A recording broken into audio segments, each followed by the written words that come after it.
WhatsApp पे कचरा के उतरता है, उसे इतिहास मान के प्रारंभ हो जाता है। हाय हाय हाय हाय गांधी को गाली देते हैं वो जिनके खुद के पता नहीं कि क्या क्या किए हैं उन्होंने। हाय हाय हाय हाय हाय हाय हाय हाय। और जिन्होंने हाथ बांधे हो, जो जवान लड़के सोचते हो कि मैं सही नहीं बोल रहा हूं।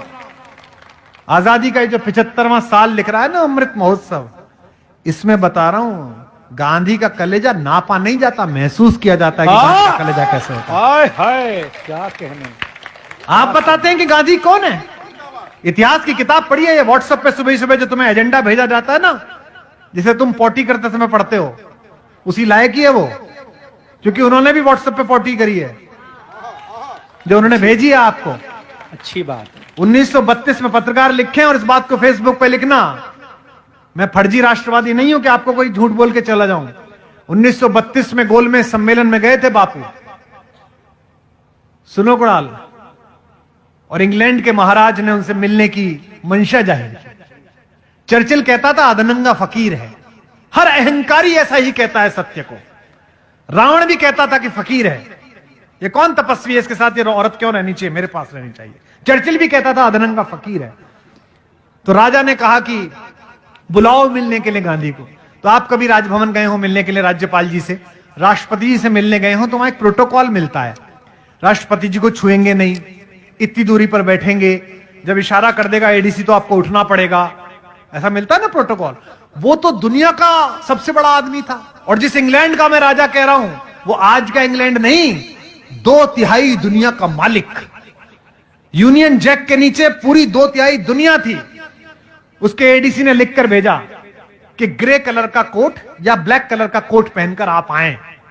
गांधी पहुंचे, बर्किंघम पैलेस के अंदर बग्घी गई, दरवाजा खोला गया तो हिंदुस्तान का 156 इंच का सीना अकेली एक धोती में, यूं ही अधनंगा। एडीसी ने जाकर कहा अंदर जाके कि साहब वो तो कपड़े पहन के नहीं आया। तो जॉर्ज पंचम बोला कि चर्चिल कहता तो था नंगा है, पर इतना नंगा है। हाँ सच है, आप पढ़िए। गांधी से मिले कि ना मिले, एडीसी ने पूछा सर बुलाऊं कब, वापस भेज दूं। राजा को मस्खरी सूझी। राजा ने कहा देखे तो सही कौन आदमी है, पूरा देश खड़ा कर दिया आपने पीछे। उसने कहा बुलाओ अंदर। आया, दुनिया के सबसे बड़े आदमी के सामने हिंदुस्तान का सबसे कमजोर आदमी खड़ा है। और जिस हत्यारे को तुम महिमा मंडित करते हो वो नपुंसक था। 28 साल की उम्र में उसने एक बूढ़े अशक्त को गोली मारी।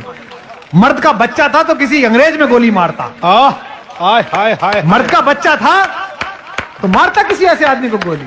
राम नाम जपते हुए एक बूढ़े को गोली मारकर आप उसे क्रांतिकारी बता रहे हैं। क्या बात। मैं जो टिप्पणी पढ़ रहा हूं सुनेगा, बैठिए आप विराजिए। मैं बहुत बहुत आपका आभार व्यक्त करता हूं, बहुत धन्यवाद। ये मैं इसे आपका प्रेम समझ के लगा लेता हूं। और राजा ने पूछा मुस्कुराते हुए गांधी से, एक धोती में गांधी खड़ा है, ब्लैक एंड व्हाइट में, सोच के देखना वो दृश्य है।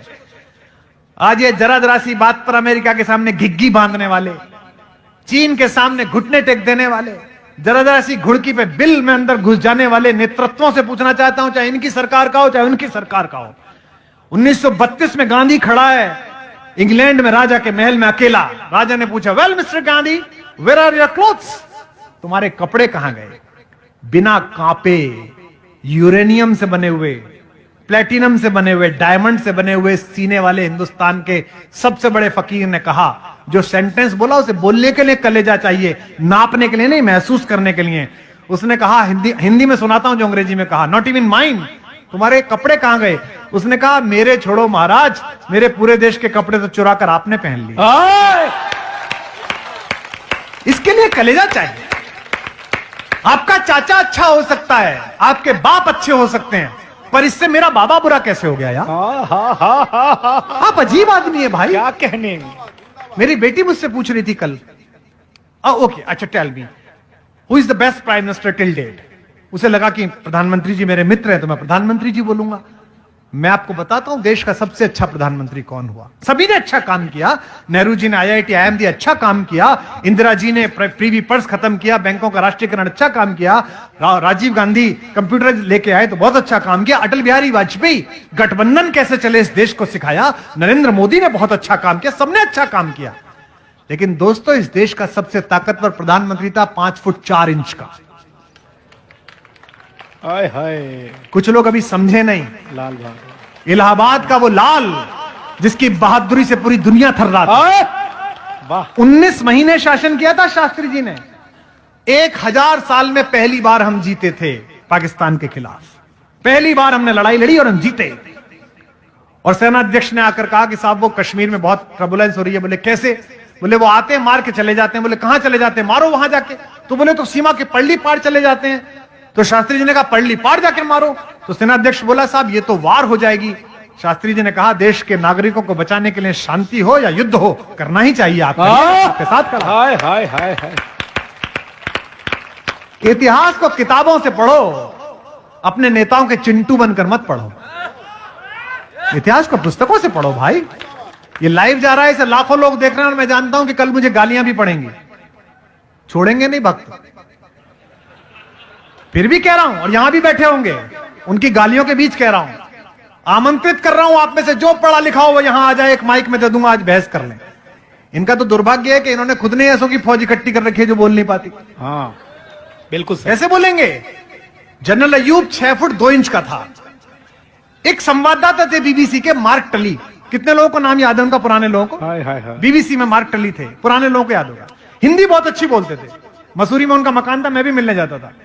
तो जनरल अयूब से पूछा, हिंदुस्तान पाकिस्तान के बीच जंग का आसार था और समझौता होना था, हमारी वार्ता होनी थी। तो जनरल अयूब से मार्क टली ने पूछा कि जनरल अयूब वो इंडिया के साथ आपका बात होगा तो कैसे होगा? वो शास्त्री जी से आपका बात होगा। तो अहंकार में डूबा हुआ पाकिस्तान का खूंखार शासक बोला, मैं 5 फुट 2 इंच, वो शास्त्री 5 फुट 4 इंच, वो मुझसे क्या बात करेगा? कितना अहंकार था। भारत आए, साउथ ब्लॉक में प्रधानमंत्री कार्यालय से अपनी सफेद एम्बेसडर कार में शास्त्री जी फाइल लेके चढ़ रहे थे। मार्क टली दौड़ते दौड़ते गए, शास्त्री जी जनरल अयूब कहते हैं कि वो 6 फुट 2 इंच के, आप 5 फुट 4 इंच के। लड़ाई होने वाली है, लड़ाई के बाद आप दोनों क्या बात करेंगे? बोले वो मुझसे क्या बात करेगा? शास्त्री जी ने मुस्कुराते हुए विनम्रता से जो जवाब दिया वो आपकी हथेलियां गर्म कर देगा। शास्त्री जी ने कहा, जनरल साहब ठीक कहते हैं, लड़ाई पूरी हो जाने दीजिए, हम दोनों मिलेंगे, जरूर मिलेंगे, लेकिन हश्र ये होगा कि वो नजर झुकाकर बात कर रहे होंगे और मैं नजर उठाकर बात कर रहा हूं। क्या बात है, क्या कहने। ऐसे लोग हमने पैदा किए इस देश। कहने वाह वाह, क्या संस्मरण है, वाह वाह वाह वाह। पाकिस्तान के 2 टुकड़े करने वाली महियसी श्रीमती इंदिरा गांधी हमने पैदा की। आप उससे भी महान काम करें। ईश्वर करे कि पाक अधिकृत कश्मीर आप भारत को दिला दें। हम आपके सम्मान में भी कविताएं लिखेंगे। हम आज से 20 वर्ष बाद आपके संबंध में भी ऐसा करेंगे। लेकिन एक बात ध्यान रखना, आखिरी बात कहकर कविता पढ़ता हूं, जो पीढ़ी अपने इतिहास को गाली देती है उसे वर्तमान भी मार्ग नहीं देता और भविष्य भी उसके लिए रास्ता। मेरे दादा ने 18 बीघे की छोटी सी खेती करके गरीबी में वक्त काटा। मेरे पिताजी ने प्रोफेसर बनके उसी गांव में एक पक्का मकान बनाया। मैंने हिंदुस्तान का सबसे महंगा कवि बनकर उसी गांव में एकड़ों में फैला हुआ फार्म हाउस बनाया। आज मैं उस फार्म हाउस में बैठकर अपने दादा को गाली दूं कि उस पर एक कच्चा ही मकान बन पाया तो मैं एक नीच पोता हूं और एक खराब भारतीय। अच्छी बात है, अच्छा बात है, अच्छी। तब कविता पढ़ रहा हूं। स्वागत।